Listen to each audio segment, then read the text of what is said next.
Morning, જય શ્રી કૃષ્ણ. શ્રી સાંદીપની વિદ્યા સંકુલની આ web સિરીઝમાં હું તમારું હાર્દિક સ્વાગત કરું છું.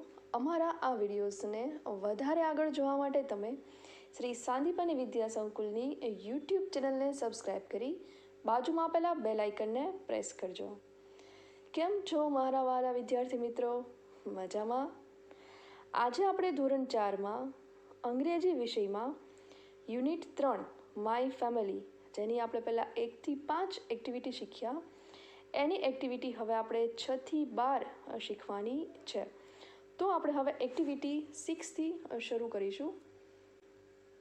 સ્ટુડન્ટ્સ, અહીંયા એક્ટિવિટી 6માં તમને નીચે આપેલા પ્રશ્નોનો આધારે જોડીમાં વાર્તાલાપ કરવાનો છે.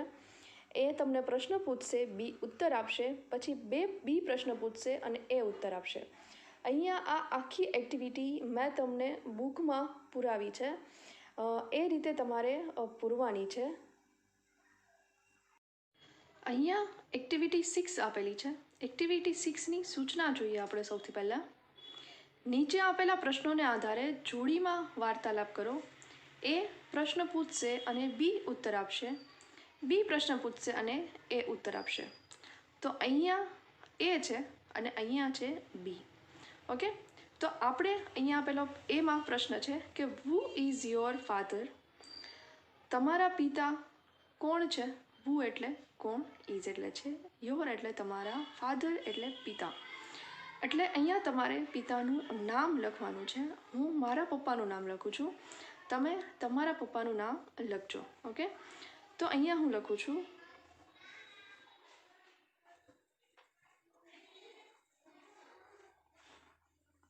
Hiteshbhai is my father. હવે છે બીજો પ્રશ્ન, વોટ ઇઝ હી? તે શું છે? અહીંયા આ વોટ તમારા ઓક્યુપેશનના સંદર્ભમાં લીધેલું છે, એટલે કે વ્યવસાયના સંદર્ભમાં. તો મારા પિતા ટીચર હતા, ટીચર છે, તો મારે લખવાનું છે he is a teacher. Okay, તમારા પપ્પા જે હોય એ તમે લખજો. બરાબર. હવે અહીંયા છે ત્રીજો પ્રશ્ન, હાઉ ઓલ્ડ ઇઝ હી? તે કેટલા વર્ષના છે? તો મારા પપ્પાને વર્ષ થયા 52. તો હું અહીંયા લખું છું 52. તમારા પપ્પાની એજ નાની હશે, તમારા પપ્પાની જે એજ હોય એ તમે લખી શકો છો. ચોથો પ્રશ્ન છે, હુ ઇઝ યોર મધર? તમારા માતા કોણ છે? તો તમારે અહીંયા નામ લખવાનું છે. હું મારી મમ્મીનું નામ લખું છું, મારા મમ્મીનું નામ લખું છું, તમે તમારા મમ્મીનું નામ લખજો. ઓકે, તો મીનાબેન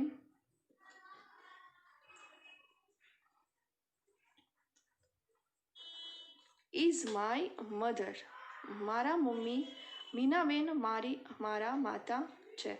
હવે છે અહીંયા વોટ ઇઝ શી? તેણી શું છે? તો મારા મમ્મી ગૃહિણી છે, ઘરકામ કરે છે, તો મારે અહીંયા લખવાનું કે she is a homemaker.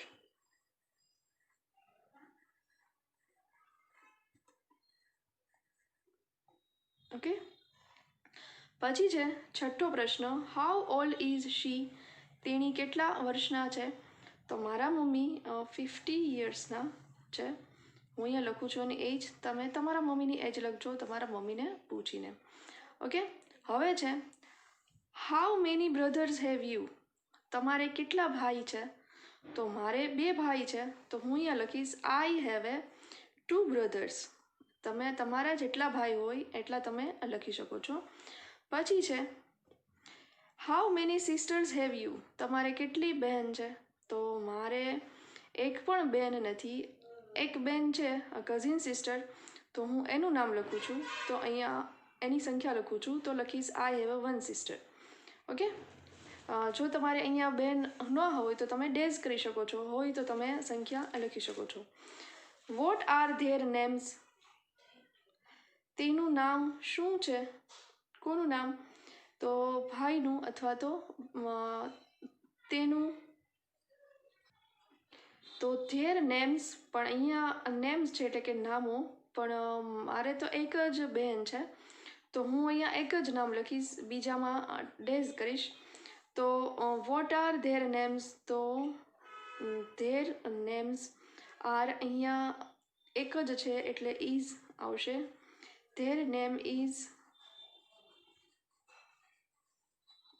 Mayuri. Okay, અહીંયા ફૂલ સ્ટોપ, પૂર્ણ વિરામ.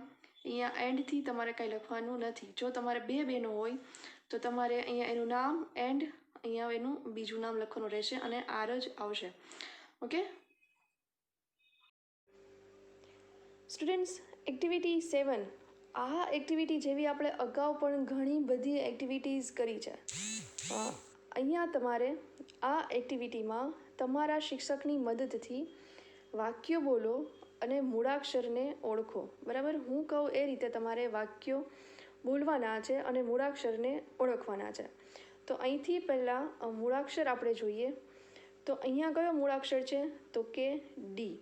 ઓકે, તો અહીંયા હવે આ સ્પેલિંગ જેટલા છે, અહીંયા પહેલાં છે a board, a daughter, a donkey, a door, a window.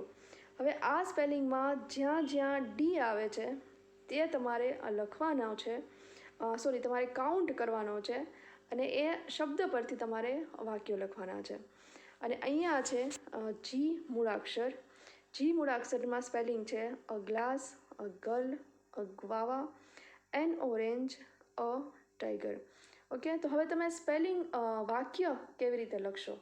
બરાબર, આ તો તમને ખબર જ છે કે બોર્ડમાં એક છે ડી, ડોટરમાં એક છે એટલે ટોટલ 2. હવે અહીંયા ડોંકીમાં એક છે એટલે 3. હવે અહીંયા ડોરમાં એક ડી છે એટલે 4 અને એક ડી છે વિન્ડોમાં એટલે 5, એટલે ટોટલ 5 ડી છે. તો તમારે અહીંયા ડી આવી રીતે લખીને બરાબર લખવાનું છે 5. ઓકે, ડી કેટલા છે? તો કે 5 ડી છે.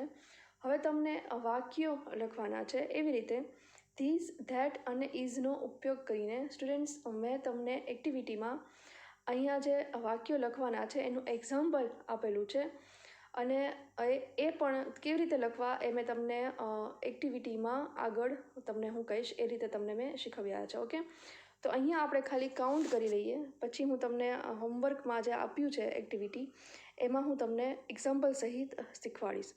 તો હવે અહીંયા આપણે જી કાઉન્ટ કરી લઈએ. હવે જી અહીંયા ગ્લાસમાં છે 1, ગર્લમાં છે 1 એટલે 2, ગ્વાવામાં છે 1 એટલે 3, ઓરેન્જમાં છે 1 એટલે 4 અને ટાઈગરમાં છે 1 એટલે 5.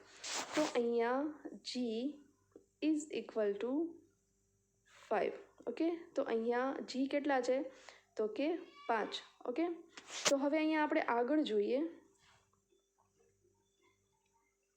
વાર્તા સાંભળો અને ગુજરાતીના પાઠ્યપુસ્તકમાંથી એને ઓળખો.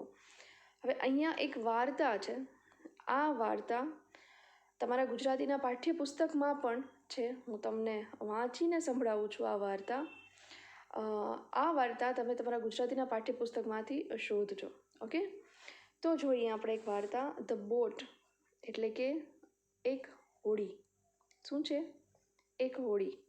હવે અહીંયા છે, આપણે વાર્તા શરૂ કરીએ. અ ફ્રોગ એટલે કે દેડકો, અ ચીક એટલે કે પક્ષીનું બચ્ચું, અ માઉસ એટલે કે ઉંદર, એન એન્ટ એટલે કે કીડી, એન્ડ અ લેડીબગ, લેડીબગ એટલે કે માકડ. All went out for a walk. આ બધા જ ફરવા માટે જાય છે. આમ તો વોક એટલે ચાલવું થાય, પણ ચાલીને આ બધા લોકો નીકળે છે. ક્યાં? તો કે vent out for a walk. આ બધા જ ચાલવા માટે જાય છે. આપણે એવું કહીએ કે ફરવા માટે જાય છે. Soon they came to the bank of a river. થોડી આગળ તેઓ એક નદી કિનારે પહોંચ્યા. Let's jump and swim. ચલો કૂદકો મારો અને તરો, આવું કહે છે. Said the frog. કોણ કહે છે? ફ્રોગ એટલે કે દેડકો બોલે છે. And it jumped into the water. Jumped એટલે કે કૂદકો માર્યો એણે રિવરમાં. ઇન ટુ એટલે કે માં અથવા તો ની અંદર. ક્યાં? તો કે વોટર એટલે કે પાણીમાં. અને તેણે કૂદકો માર્યો પાણીમાં. But we can not swim. પરંતુ બટ એટલે પરંતુ વી એટલે અમે કેન નોટ સ્વીમ એટલે કે અમે તરી શકતા નથી. આવું શાઉટેડ એટલે કે બૂમો પાડે છે. કોણ? તો ચીક એટલે કે પક્ષીનું બચ્ચું, માઉસ એટલે કે ઉંદર, આંટ અને લેડીબગ. એની સાથે જે બીજા હતા એના ફ્રેન્ડ્સ એટલે કે પક્ષીનું બચ્ચું અને ઉંદર અને કીડી અને લેડીબગ, એ બધા કહે છે કે અમે તો તરી શકતા નથી. ક્રોક ક્રોક ક્રોક ધ ફ્રોગ લાફ્ડ. ક્રોક ક્રોક ક્રોક કરીને ફ્રોગ છે, દેડકો છે, એ હસ્યો. હસે છે કોની ઉપર? આ બધાની ઉપર. હવે છે યુ આર હોપલેસ, આવું બોલે છે દેડકો. હોપલેસ એટલે કે નક્કામાં, કશા પણ કામ વગર ના. એટલે આવું દેડકો કહે છે કે યુ આર હોપલેસ, તમે નક્કામાં છો. Said he and laughed again. Said he એટલે કે બોલ્યા, હી એટલે તે, એન્ડ એટલે અને, લાફ્ડ એટલે કે હસ્યો, અગેન એટલે કે ફરીથી તે હસ્યો અને બોલ્યો, the chick, the mouse, the ant and the ladybug did not like it. પક્ષીના બચ્ચાને, કીડીને, લેડીબગને આ ગમ્યું નહીં. ડીડ નોટ લાઇક ઇટ, તેને આ ના ગમ્યું. ધે સેડ, તેઓ બોલ્યા. નાવ ધેટ વિલ વી ડુ. નાવ એટલે આગળ, હવે. વોટ એટલે શું, વિલ એટલે કરીશું, વી ડુ, વી એટલે આપણે, ડુ એટલે કરવું. તો હવે આગળ આપણે શું કરીશું? ધે થોટ એન્ડ થોટ, તેઓ વિચારે છે અને ખૂબ જ વિચારે છે. એન્ડ ધેન અને પછી, ધે ડીડ ધીસ અને પછી તેઓ આ કરે છે. શું કરે છે તો જોઈએ. ધ ચીક વેન્ટ અવે, પક્ષીનું બચ્ચું જાય છે અને soon come back with a leaf, અને આવે છે વિથ અ લીફ એટલે કે પાંદડાની સાથે, એક સૂકું પાંદડું લઈને આવે છે. The mouse came with a piece of wood, ઉંદર જાય છે અને એક લાકડાનો ટુકડો લઈને આવે છે. ધ આંટ એટલે કે કીડી બ્રાઉટ અ સ્ટ્રો લઈને આવે છે, લાવ્યા લઈને આવે છે. કોણ? તો કે કીડી. અહીંયા છે બ્રાઉટ એ લાવ્યા એવું થાય છે. કમ છે તો કમનું કેમ થાય છે, ભૂતકાળનું રૂપ છે, અને આ બ્રાઉટ પણ બ્રાઇટનું ભૂતકાળનું રૂપ છે, એટલે લઈને આવ્યા. And the ladybug brought a long piece of thread, અને માકડ જે હતું એ દોરાનો મોટો ટુકડો, લાંબો ટુકડો લઈને આવ્યા, લાંબો દોરો લઈને આવ્યા. ધે યુઝડ, ધે એટલે તેઓ, યુઝડ એટલે તે ઉપયોગ કરે છે. ધ લીફ એટલે કે પાંદડું, અ પીસ ઓફ વુડ લાકડાનો ટુકડો, અ સ્ટ્રો અને piece of thread and made a boat, અને જે દોરાનો ટુકડો હતો, પીસ એટલે કે ટુકડો, ઓફ થ્રેડ દોરાનો જે લાંબો ટુકડો હતો એનાથી, એન્ડ મેડ અ બોટ, મેડ એટલે કે બનાવવું, અ બોટ. હવે આ બધી વસ્તુઓથી તેઓ એક બોટ બનાવે છે. They put into the water, put એટલે મૂકવું, ઇન્ટુ એટલે માં અથવા તો ની અંદર, વોટર એટલે પાણી, તેઓ પાણીમાં બોટને મૂકે છે. Jumped on it and the boat moved. હવે આ બધા જ લોકો તેની ઉપર કૂદકો માર્યો અને બોટ મૂવ્ડ એટલે કે બોટ ચાલવા લાગી. They all danced and sang loudly. તે બધા ડાન્સ કરવા લાગ્યા, ખૂબ જ એ લોકો ખુશી વ્યક્ત કરે છે અને જોરથી ગાય છે. The frog heard the voice, heard એટલે હિયર્ડ એટલે કે સાંભળે છે, સાંભળ્યો, ફ્રોગે તેનો અવાજ સાંભળ્યો. It looked up from the water, તેઓ તેને પાણીમાં જુએ છે. ધ ફ્રોગ બીકમ હેપી, દેડકો છે એ ખુશ થાય છે. ઇટ ક્લેપ્ડ, તે તાળીઓ પાડે છે. આપણી સ્ટોરી પૂરી થઈ. અહીંયા એક્ટિવિટી 9 છે. તમારા શિક્ષકની મદદથી તમારે વાક્યો બોલવાના છે અને લખવાના છે. મેં તમને એક્ટિવિટી 7માં કીધું હતું કે હું તમને એક્ટિવિટીમાં વાક્યો બોલતા અને લખતા શીખવાડીશ. તો અહીંયા મેં તમને ધીસ થોડા સ્પેલિંગ આપેલા છે. Apple, boy, window, bench, book અહીંયા છે. ઓકે, અને અહીંયા છે car, door, chair, bag, pen and chalk. Okay, આ સ્પેલિંગ છે. તો હવે તમને સૌથી પહેલાં એક્ઝામ્પલ શીખવાડીશ. અહીંયા એક્ઝામ્પલ છે ધીસ ઇઝ અ ટેબલ. આ ટેબલ છે. તો હવે તમારે આ બધા સ્પેલિંગ્સના વાક્યો બનાવવાના છે. વાક્યો તમારે ધીસ, ધેટ અને ઈટ વડે બનાવવાના છે. તો અહીંયા તમારે આ સ્પેલિંગનો ઉપયોગ કરીને ધીસ, ધેટ અથવા તો કોઈ ઈટ એની સાથે કોઈ પણ સ્પેલિંગ મૂકીને વાક્ય બનાવવાનું રહેશે. મેં જેવી રીતે અહીંયા તમને એક્ઝામ્પલમાં વાક્ય મૂક્યું છે એ જ રીતે તમારે વાક્ય લખવાનું રહેશે. ઓકે, ફરીને એક વખત સમજાવી દઉં. એક્ઝામ્પલ પ્રમાણે તમારે નીચે પ્રમાણેના સ્પેલિંગને લઈને વાક્ય બનાવવાનું છે. અહીંયા સૌપ્રથમ આપણે જોઈએ તો ધીસ ઇઝ અ ટેબલ. હવે અહીંયા એપલ છે તો તમે આવી રીતે વાક્ય લખી શકો. જો ધીસ, ધેટનો પણ ઉપયોગ કરી શકો, ધેટ એન્ડ ઈટનો પણ ઉપયોગ કરી શકો. ઓકે, હવે આ બંને ત્રણેયનો ઉપયોગ કરી અને તમારે ધીસ, ધેટ કે ઈટ સાથે તમે મૂકી શકો is.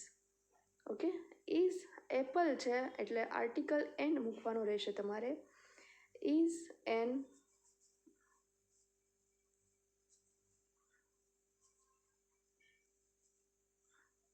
apple. Okay, this is an apple, that is an apple, it is an apple. કંઈ પણ ચાલે.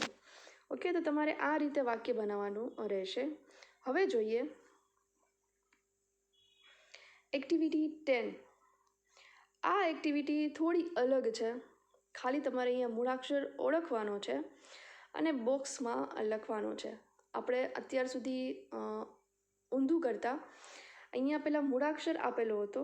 એ મૂળાક્ષર પ્રમાણે આપણે આ રાઉન્ડમાં મૂળાક્ષર હોય, આ રાઉન્ડમાંથી મૂળાક્ષર લઈ આપણે બહાર શોધીએ, કાઉન્ટ કરીએ સ્પેલિંગમાંથી અક્ષર અને પછી અહીંયા લખીએ. હવે ઊંધું છે, બહારથી જે માર્ક કરેલું છે એમાંથી તમારે મૂળાક્ષર શોધવાનો છે ને અંદર લખવાનો છે. તો અહીંયા આજુબાજુમાં મંકી, બેન્ચ, નોઝ, બનાના અને ફેન એ બધામાં એક મૂળાક્ષર કોમન છે જે છે એન, જે તમારે અંદર લખવાનો છે. અહીંયા છે H, house, bench, teacher, chair અને હોર્સ એ બધામાં એચ કોમન છે. હવે અહીંયા છે peacock, donkey, monkey and kite. તો અહીંયા તમારે કે કોમન છે. પછી છે rate, car, classroom, aeroplane and cart. તો હવે અહીંયા તમારે આર કોમન છે. ઓકે, આ એક્ટિવિટી પણ તમારે તમારી ટેક્સ્ટ બુકમાં જ કરવાની છે. હવે જોઈએ આગળ એક્ટિવિટી 12. હવે આ એક્ટિવિટી 12માં તમારે શબ્દો વાંચવાના છે અને શબ્દો અલગથી થોડાક અલગ છે. શબ્દ વાંચો અને જેમાં અન્ય શબ્દો શોધો. હવે અહીંયા એક એપલ છે તો એપલ તમે અત્યાર સુધી લખતા એપલ, અહીંયા હું તમને લખીને બતાવું. તમે અત્યાર સુધી લખતા એપલ આવી રીતે.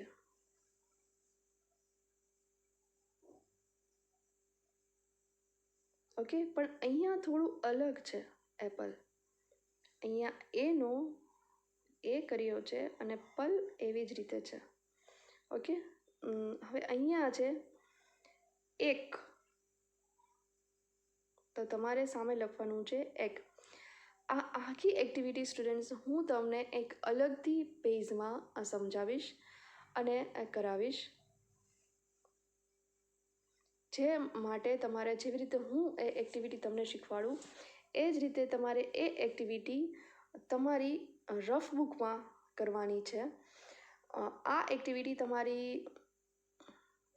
4 લાઇન બુકમાં યા તો રફ બુકમાં નહીં થાય, માટે ટેક્સ્ટ બુકમાં નહીં થાય. એટલે આ એક્ટિવિટી તમારે તમારી 4 લાઇન બુકમાં યા તો રફ બુકમાં કરવાની રહેશે. 4 લાઇન બુકમાં કરો તો વધારે સારું. અહીંયા એક્ટિવિટી 12ના થોડાક વર્ડ્સ આપેલા છે જેમાં અંગ્રેજી અને ગુજરાતી બંને મૂળાક્ષરો સાથે છે. તો અહીંયા એ તમને હું ગુજરાતી અર્થ સાથે સમજાવું છું. અહીંયા લખેલું છે પહેલાં અંગ્રેજીનો એ અને પછી ગુજરાતીમાં પલ. તો આપણે આનો આખો અર્થ આવો કરીશું, એપલ. પછી છે એ અને ટલે એટલે એટલે. હવે છે બી અને જ એટલે કે બી જ. પછી છે મા અને સી તો મા ન સી. પછી છે ડી અને સેમ્બર તો આ આવી રીતે લખીશું, ડિસેમ્બર. પછી છે યુ અને વરાજ તો આને આપણે ગુજરાતીમાં યુવરાજ એમ લખીશું. પછી છે વી અને શાળ તો આને આપણે વિશાળ અથવા તો વિશાલ એવું પણ લખી શકીએ. હવે છે અહીંયા જે અને લ તો જ લ. પછી છે કે અને રી તો કેરી. પછી છે પીતાંબર એટલે કે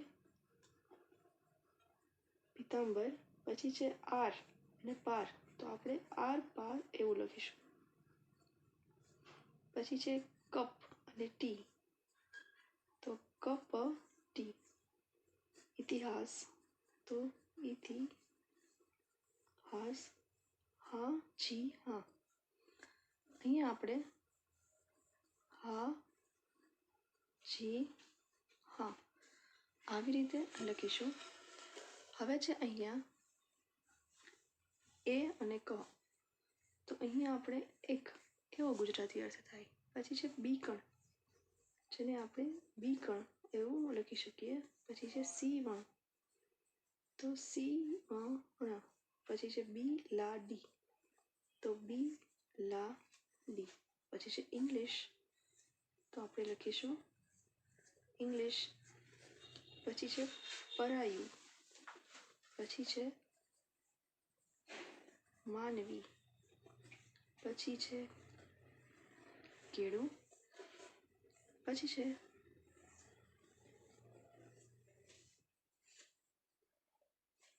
ઓપરેશન.